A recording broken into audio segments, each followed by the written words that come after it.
Avant de commencer ce témoignage, je veux dire combien Dieu est patient, miséricordieux et en souffrance. Dieu ne prononce le jugement d'une personne qu'après avoir déployé pour elle toute la patience, la miséricorde, les grâces dont il peut faire preuve.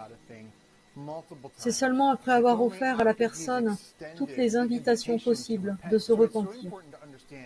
Alors il est très important de comprendre qu'à chaque fois que Dieu parle de jugement ou d'un verdict prononcé, il ne l'a fait qu'après avoir offert sa miséricorde un nombre incalculable de fois.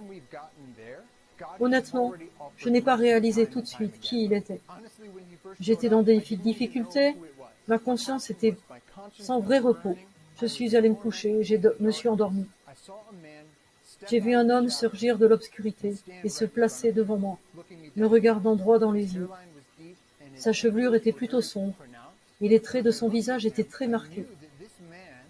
Alors que je le regardais, je percevais que cet homme était le plus intelligent, le plus sage qui ait jamais existé. Je savais qu'il avait une autorité, comme personne n'en avait jamais eu auparavant. Comme je le regardais, j'ai aussi su qu'il s'agissait de l'homme le plus puissant qui ait jamais existé. Et pourtant, il était aussi très doux et n'affichait rien de tout ça. C'était presque comme si vous entriez dans un tribunal. Et le juge ressemble à n'importe quelle personne que vous croisez dans la rue. Mais vous percevez son rang, son rôle.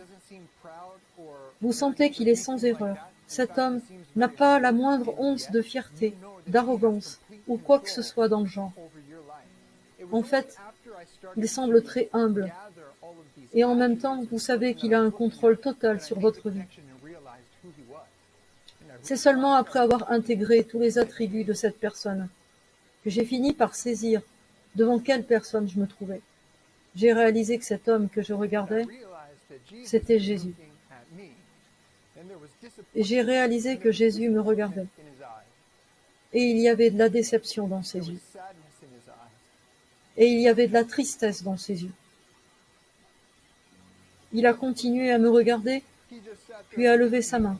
Et juste au-dessus de sa main, j'ai vu le monde, non pas une représentation du monde, mais je savais en la regardant que c'était la Terre, le monde tel qu'il est réellement, en 3 dimensions. Et il tournait lentement dans sa main. Mais il ne regardait pas sa main, il continuait à me regarder, moi.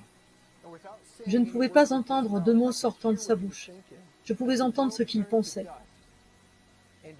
Le monde est tombé en poussière dans un fleuve bleu.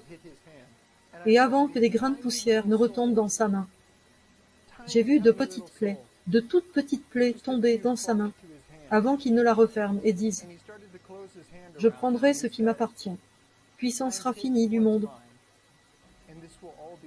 J'étais tellement terrifiée de ce que je venais de voir.